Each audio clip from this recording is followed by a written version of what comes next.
Welcome to another edition of the Hoop Scoop. I'm Jared Johnson. I'm joined by the Mighty Joe Yeager. Well, Mighty Joe, Texas Tech basketball finally released its non-conference schedule actually Tuesday afternoon, and I don't think there were a lot of big surprises, but some nice matchups this year. I think we all agree it's better than what we've seen in recent years, starting with the Atlantis tournament in the Bahamas, which, man, I really hope to make that trip. Well, we'll see. You look like you're ready for the Bahamas. Always. And all right, and they open up with Villanova. What's your thought about the field in Atlantis and of course, playing Villanova? Yeah, that's it's going to be a very, very difficult matchup. That first game there, Villanova got a lot of people returning.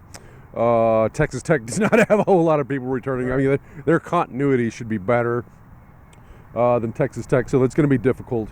However, Tech plays 3 games before the battle in Atlantis. And, I think those first 3 games are well calibrated to sort of just gradually increase in difficulty.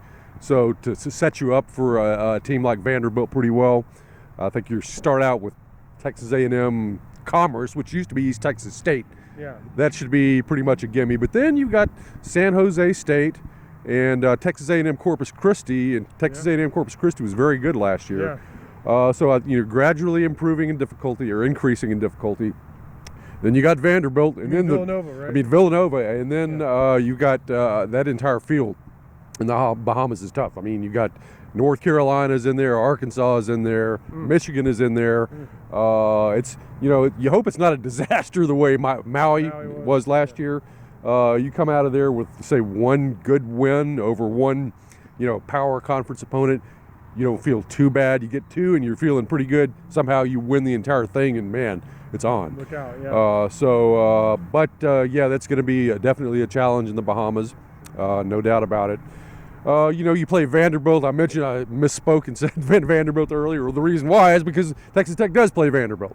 A little bit later on, it's going to be in Fort Worth. And Jerry Stackhouse has that program headed in the right direction. It's going to be a difficult game, but neutral site game. I think Tech is going to have a shot at that. Your Big East opponent in the Big 12 Big East battle is going to be Butler.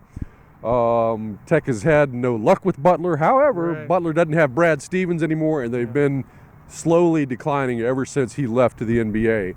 However, they've got a new man in there by the name of Thad Matta.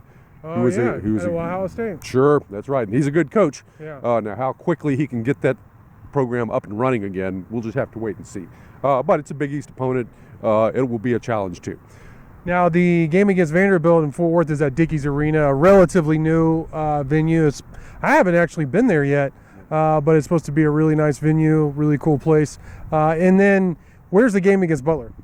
That's at the Hinkle Fieldhouse in Indianapolis. Okay. Yeah, that's tough then. it is. It's a tough place to play. And the last time they played was actually in the tournament, and that was with Keenan and that whole crew. That was with Tubby Smith his last year, right? That's right. That's exactly right. Tech lost by 10 to Butler, and then they had played Butler earlier at some point and also lost by 10.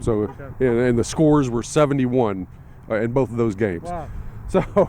You hope you flip the script and you win by 10 this time and hold them to 71. That would be nice. Well, that's a heck of an opportunity, a road game like that in Butler. I think without knowing how Butler's going to be and how their schedule is going to play out in terms of how they do, one would have to assume that could be a pretty good resume builder for a Texas Tech team. That probably figures to be right around the bubble in the first year of the Grant McCasland era, but I'm really excited about the schedule. I know you are too. Just a couple of months away already now. But Mighty Joe, great stuff from you as always. Thank you all for watching, and until next time.